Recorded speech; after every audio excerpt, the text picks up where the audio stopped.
હું રજનીકાંત સેન્દરિયા રેખાબેન નર્સરીમાંથી આપની સાથે વાત કરી રહ્યો છું. આજ આપણે નર્સરીની મુલાકાત લેવા માટે કૃષિ યુનિવર્સિટી જૂનાગઢના અમરેલી વિભાગના જે વિદ્યાર્થીઓ આવ્યા છે એની સાથે આપણે મુલાકાત કરશું અને એને જે માહિતી જોઈએ એ આપશું અને એના પ્રશ્નો જે છે એને જવાબ આપશું. તો મિત્રો, તમે અમારી ચેનલમાં પહેલી વાર હોય તો અમારી ચેનલ લાઈક કરો, શેર કરો અને સબસ્ક્રાઈબ કરો, અને જેથી આપણા બધા ખેડૂત મિત્રોને એનો લાભ મળે. ખેડૂતને હંમેશા કંઈક ને કંઈક માહિતીની જરૂરિયાત હોય છે કે માટે અમે સતત પ્રયત્નશીલ રહ્યા છીએ. તો મિત્રો, આપણે જે ખેતરની અંદર બાગાયતમાં જે વિવિધ પ્રકારના જે ઝાડ વાવ્યા છે અને જે વેરાયટી આંબા વાવ્યા છે એની વિશેની આપણે વાત કરવાના છીએ. તો ચાલો આપણે આ સ્ટુડન્ટ સાથે એની મુલાકાત આપણે ખેતરની અંદર જ જઈને કરીએ. છે બધાએ નામ તો સાંભળ્યું છે પણ ખ્યાલ નથી. રાજાપુરી એના પાંદડા છે ને હંમેશા મોટા હોય છે અને આ મૃદુ અને અથાણું કરવામાં કામ આવે અને આ દરદાર કેરી હોય છે. પછી આનું ગોઠલું વાવીને જે ઓલું આપણે કરીએ ને ગ્રાફ્ટિંગ, તો આનું જાળી વધારે આ છે ને મુખવાસમાં વપરાય અને આયુર્વેદ કામ આવે. આ છે આમળા અને આ છે કલમ. એની ગ્રાફ્ટિંગ કરી નીચેથી, બરોબર? નીચેથી એનું ગ્રાફ્ટિંગ હોય એટલે આ કલમ છે, આ રોપો નથી. એટલે આ કલમ છે એટલે ઝડપથી આની અંદર 2 વર્ષમાં આમળા આવવા માંડે. હા, પછી આ કઈ વેરાયટી છે આંબાની? આ છે વનરાજ છે, જે આપણે મહુવા બાજુ આનું વધુ ઉત્પાદન થાય છે.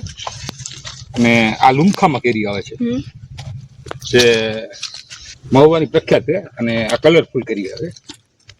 ગ્રાફ્ટિંગ થઈ ગયું બાકી? અને ગ્રાફ્ટિંગ થયું નીચેથી આનું ગ્રાફ્ટિંગ છે. અહીંયા આ ઝાડ ઉર્યું ને ત્યાંથી, કારણ કે આપણે અલ્ટ્રા આઇડેન્ટિટીથી વાવેતર કરીએ એટલે આપણે ગ્રાફ્ટિંગ બધા નીચે જ છે. આપણે કાલે બધું જોઈએ મહોગનીનું જોઈએ મહોગની, પણ આ 100 માટે રાખ્યું છે આપણે. છોકરાઓને એક બધાને એમ છે ને કે આ થોડુંક આપણે નર્સરીમાં 100 તો જોઈએ જ, એટલે 100 માટે આ છે ને બધાય કે માગે ડિમાન્ડ હોય કે 12 માસ કેરી જોઈએ, 12 માસ આમ 12 માસીમાં પણ 3 થી 4 વેરાયટી આવે. આપણે કાલે ઓલું આગળ જોયું કે એમાં નહોતા ગયા, એટલે આ વર્ષમાં 3 વખત ફાલ આવે.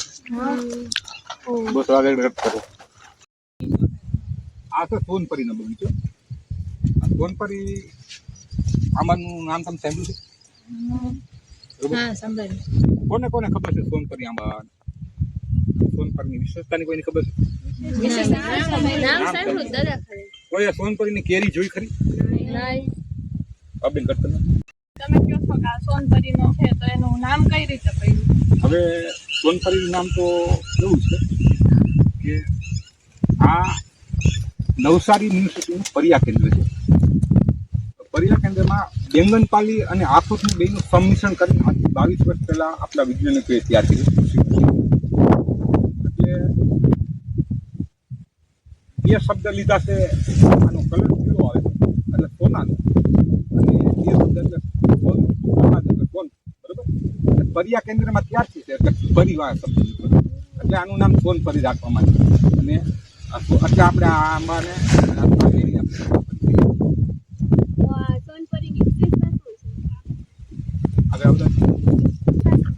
સોનપરી આપણે બધા કેરી તો ખાધી છે, કેસર ડાંગ છે બધી, બરોબર?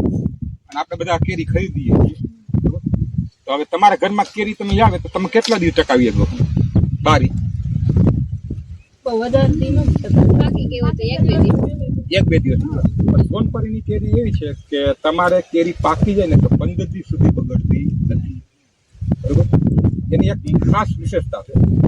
પણ તોય આપણે આ સ્વાદમાં પેલા કેસર આવી ગઈ છે ને એટલે કોઈ એને એસર સ્વીકારતું. સોનપરીની વિશેષતા એવી છે કે આ 15 દિવસ આટલો તમે પાકી ગઈ છે કમ્પ્લીટલી, કારણ કે 15 દિવસ પછી એમાં સ્વાદમાં પણ ટેસ્ટમાં ફરક પડતો નથી. એમાં પીડા કે ઈયળ પડવી તેથી આ એની વિશેષતા. તોતાપુરી કેરી આવે છે એ પાકી જાય પછી કડક જ રહે છે અને આપણે થોડાક દિવસ રાખીએ તો